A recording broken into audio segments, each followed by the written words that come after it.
Kailangan pa ba i-explain ito? May English ito. So, yun.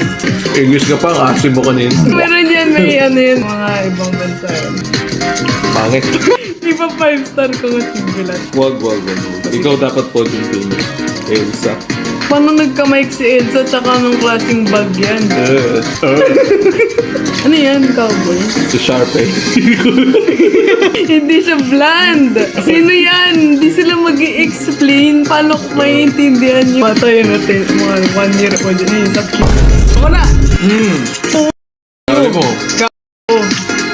Dali mo. Oh, fuck. What is that? Uy. Oh, yan. Ginawa. Oh. Wow! Pero may comment. Wala silang pakialam sa akin. Eh, no.